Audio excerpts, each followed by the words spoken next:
Now, you may have heard of a little place off Queensland. It is called Keswick Island.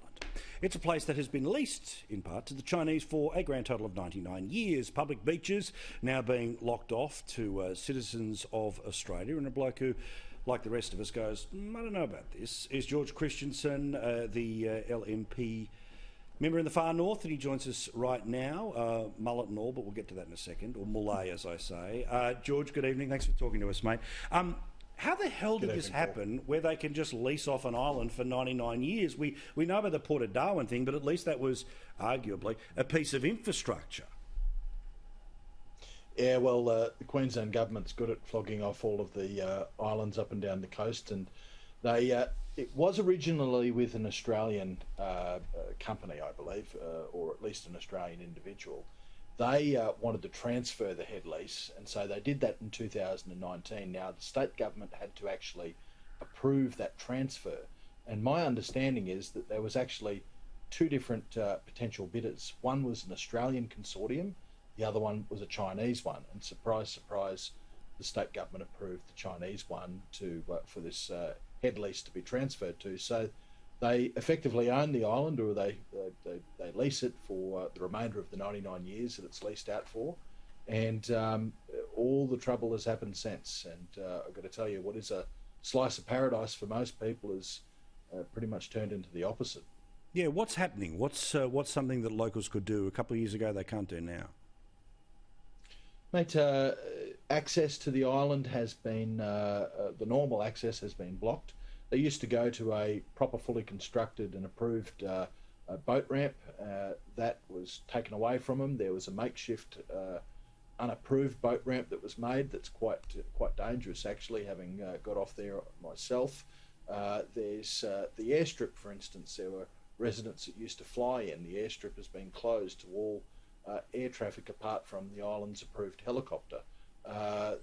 Which, of course, they charge about $1,800 or more for trips on. You can go overseas for less than that, when the borders are open. But there's also big boulders that have been placed in access ways to beaches.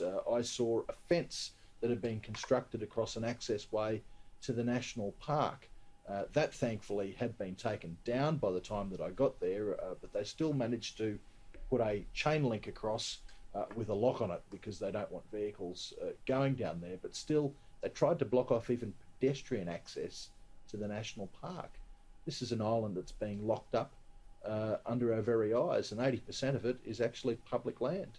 So is it being turned into, as you say, sort of like a resort for when the borders open? Because it would seem pretty ridiculous to be locking all of those things up when people can't be coming from anywhere but through Queensland. We're talking about an area just off the coast of Mackay, basically. Yeah, that's right. It's about an hour's boat ride out of Mackay. Look, mate, I can't understand why the head lessee is doing all this sort of stuff and annoying all the residents on there. I've got to say they've toned it down a bit, but after a lot of scrutiny on them, but there's still issues in terms of access. There is speculation that maybe, the residents have wanted to go off the island so that they can fully develop it how they want. But the problem is that these residents have been there for a hell of a long time before the new head lessee had turned up. So I think that a bit of respect to the actual people who've been there for a while, to the actual Queenslanders, is needed by the head lessee, but more importantly by the Queensland government that can do something about this, but they're not. Yeah, does that surprise anyone that when they have a chance to sit on their hands? I mean, remember what happened with Fraser Island? They let it burn for months before they got anyone in, because, of course, I don't know, Queensland firebombers are for Queensland only, or whatever nonsense they go on with.